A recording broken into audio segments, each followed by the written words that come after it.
दोस्तों, आज हम आपको कार्तिक मास की कथा सुनाने वाले हैं। भगवान श्री विष्णु जी के प्रिय महीने कार्तिक मास के महीने में पवित्र नदियों में कार्तिक स्नान करने वाले व्यक्ति इस कथा से जाने कि किस तरीके से मिलता है पुण्य। नमस्कार दोस्तों, स्वागत है आप सभी का हमारे चैनल में आंसरू इंस्पायर्ड में। अगर आप ज़िंदगी में कुछ नया सीखना चाहते हैं तो हमारे चैनल को सब्सक्राइब जरूर करें। हमारे हिंदू धर्म में कार्तिक महीने का बड़ा ही विशेष महत्व है। मान्यताओं के अनुसार कहा जाता है कि यह महीना भगवान श्री विष्णु जी के प्रिय महीना है और इस महीने पवित्र नदियों में स्नान करने से पुण्य मिलता है। यह भी कहा जाता है कि इस माह में भगवान विष्णु अपनी योग निद्रा से जाग जाते हैं और इसके बाद ही हिंदू धर्म में मांगलिक कार्यों की शुरुआत होती है।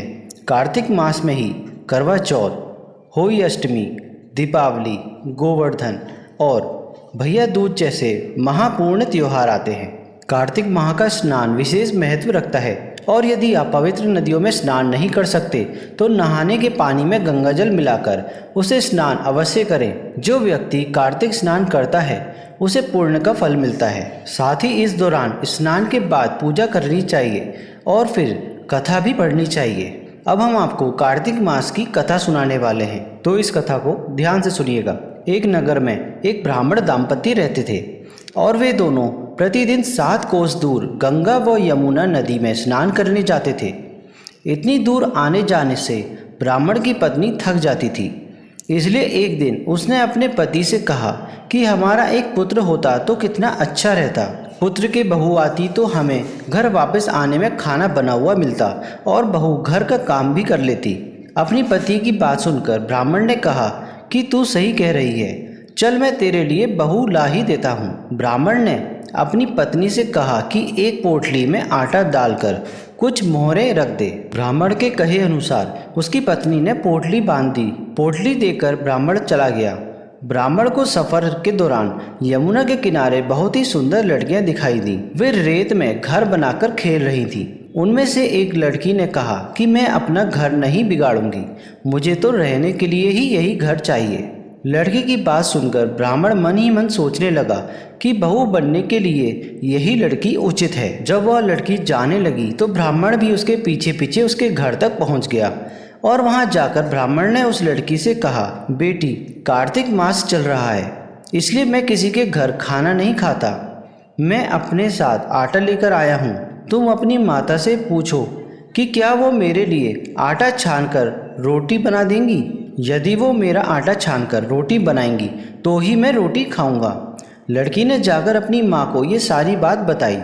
माँ ने कहा, ठीक है, जाओ ब्राह्मण से कह दो कि वो अपना आटा दे दे, मैं रोटी बना दूंगी। जब उस लड़की की माँ आटा छानने लगी तो उस आटे में से मोहरें निकली और वह सोचने लगी कि जिसके आटे में इतनी मोहरें हैं उसके घर में कितनी मोहरें होंगी। जब ब्राह्मण खाना खाने बैठा तो लड़की की माँ ने उस ब्राह्मण से पूछा, क्या आपका कोई लड़का है और क्या आप उस लड़के की सगाई करने जा रहे हो। यह सुनकर ब्राह्मण ने कहा कि मेरा लड़का तो काशी में पढ़ने गया हुआ है, लेकिन यदि तुम कहो तो खांड कटोरे से विवाह करके तुम्हारी बेटी को अपने साथ ले जाऊं। लड़की की माँ ने कहा, ठीक है। इस पर लड़की की माँ ने लड़की की खांड कटोरे से विवाह करके उसे ब्राह्मण के साथ भेज दिया। ब्राह्मण ने घर आकर अपनी पत्नी से कहा, मेरे प्रिय ब्राह्मणी, दरवाज़ा खोलकर देख, मैं तेरे लिए बहू लेकर आया हूँ। ब्राह्मण की पत्नी घर के अंदर से ही बोली, हमारे तो कोई बेटा ही नहीं है तो बहू कहाँ से आई। दुनिया ताने मारती थी, अब आप भी मुझे ताने मारने लगे। ब्राह्मण ने कहा, तू दरवाज़ा खोलकर तो देख। जब ब्राह्मण की पत्नी ने दरवाज़ा खोला तो देखा कि सामने सच में बहू खड़ी थी। उसने बहू का स्वागत किया और आदर सत्कार से घर के अंदर ले आई। अब जब ब्राह्मण अपनी पत्नी के साथ नदी स्नान करने जाता तो पीछे से बहू घर का सारा काम करके और खाना बनाकर रख देती थी। वह उनके कपड़े धोती और रात को हाथ पैर भी दबाती थी। इस तरह बहुत दिन बीत गए।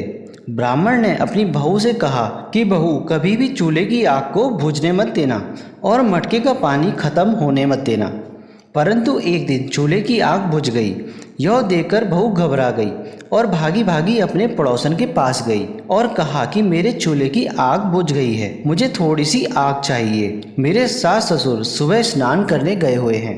वो थके हुए घर आएंगे, इसलिए मुझे उनके लिए खाना बनाना है। यह सुनकर पड़ोसन ने कहा कि तू तो बावली है, तुझे यह दोनों मिलकर पागल बना रहे हैं। इनके कोई पुत्र ही नहीं है और ये निसंतान है। बहू ने कहा, नहीं ऐसा मत बोलो, इनका बेटा तो बनारस काशी में पढ़ने गया हुआ है। इस पर पड़ोसन ने कहा कि यह तुझे झूठ बोलकर लाए हैं, मेरी बात सच मान, इनका कोई बेटा नहीं है। अब बहू पड़ोसन की बातों में आ गई और कहने लगी कि अब आप ही बताओ मैं क्या करूं। पड़ोसन ने कहा कि करना क्या है, जब तुम्हारे सास ससुर आए जली हुई रोटी बनाकर दे देना और बिना नमक की दाल बनाकर दे देना। खीर की कड़छी दाल में और दाल की कड़छी खीर में डाल देना।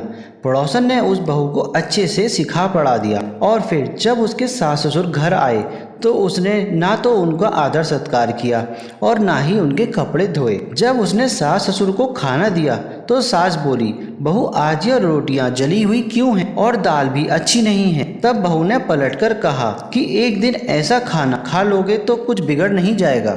सास ससुर को खरी खोटी सुनाकर बहू फिर से पड़ोसन के पास गई और पूछने लगी कि अब आगे क्या करना है।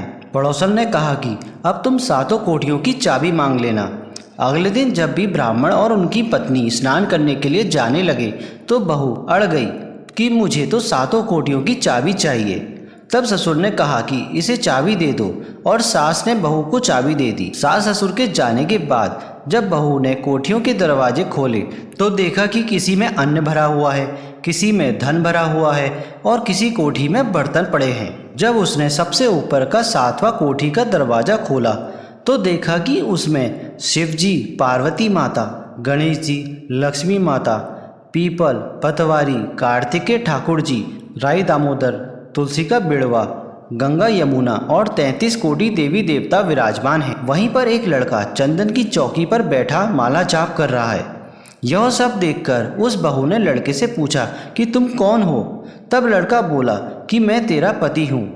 लड़के ने कहा, अभी दरवाज़ा बंद कर, जब मेरे माता पिता आएंगे तब दरवाज़ा खोलना। यह सब देखकर बहू बहुत खुश हुई और 16 श्रृंगार कर सुंदर वस्त्र पहनकर अपने सास ससुर का इंतजार करने लगी। उसने अपने सास ससुर के लिए अच्छे अच्छे पकवान बनाए। जब उसके सास ससुर घर वापस आए तो बहू ने उनका आदर सत्कार किया और प्रेम पूर्वक खाना खिलाया और हाथ पैर दबाने लगी। और पैर दबाते दबाते बहू ने कहा कि माँ, आप इतनी दूर गंगा यमुना स्नान करने के लिए जाती हो तो आप थक जाती होंगी, इसलिए आप घर पर ही स्नान क्यों नहीं करती हो। यह सुनकर सास कहने लगी कि बेटी, गंगा यमुना घर पर तो नहीं बहती हैं। तब बहू ने कहा, हाँ माँ जी बहती है, चलो मैं आपको दिखाती हूँ। जब बहू ने 7वीं कोठी का दरवाज़ा खोलकर अपने सास ससुर को दिखाया तो उसमें शिव जी, पार्वती जी, गणेश जी, लक्ष्मी जी, पीपल, पथवारी, कार्तिकेय ठाकुर, राई दामोदर, तुलसी का बिड़वा, गंगा यमुना बह रही है और 33 कोटि देवी देवता विराजमान हैं। वहीं चौकी पर बैठा एक लड़का माला जाप कर रहा है। ब्राह्मणी ने उसे देखकर कहा कि बेटा तू कौन है। लड़का बोला, माँ मैं तेरा बेटा हूँ। तब ब्राह्मणी ने पूछा कि तू कहाँ से आया है। लड़के ने जवाब दिया कि मुझे कार्तिकेय ने भेजा है। माँ ने कहा, बेटा यह संसार कैसे मानेगा कि तू मेरा बेटा है। तब माँ ने कुछ विद्वान पंडितों से मदद मांगी। पंडितों ने कहा, इस पार बहू बेटा खड़े हो जाएं और उस पार माँ खड़ी हो जाए। माँ ने चमड़े की अंगनियाँ पहनी हो और छाती में से दूध की धार निकालकर बेटे की दाढ़ी मूछ भीगे और पवन पानी से गठजोड़ा बंधे, तब मानेंगे कि यह माँ का एक ही बेटा है। उसने ऐसा ही किया। माँ की चमड़े की अंगनियाँ फट गई और छाती में से दूध की धार निकलकर बेटे की दाढ़ी मूछ भीग गई। पवन पानी से बहू बेटे का गठजोड़ बंध गया। यह सब देखकर वहाँ खड़े सभी पंडित हैरान हो गए और ब्राह्मण और उसकी पत्नी की खुशी का ठिकाना ही नहीं रहा। बहू भी अपने पति को पाकर बहुत ही खुश हुई। सभी भगवान विष्णु से प्रार्थना करने लगे कि जैसे आपने ब्राह्मण और ब्राह्मणी को कार्तिक स्नान करने से बहू बेटा दिया, वैसे सबको देना। कहते हैं कि इस कथा को पढ़ने से व्यक्ति की सभी मनोकामनाएं पूर्ण होती हैं। दोस्तों, आशा करते हैं आपको यह जानकारी अच्छी लगी होगी। इस तरीके की वीडियोस हम अपने चैनल म्यांसरू इंस्पायर्ड में लेके आते रहते हैं। अगर आप हमारे चैनल में पहली बार आए हैं तो हमारे चैनल को सब्सक्राइब जरूर करें। मिलते हैं अगली वीडियो में, तब तक के लिए धन्यवाद।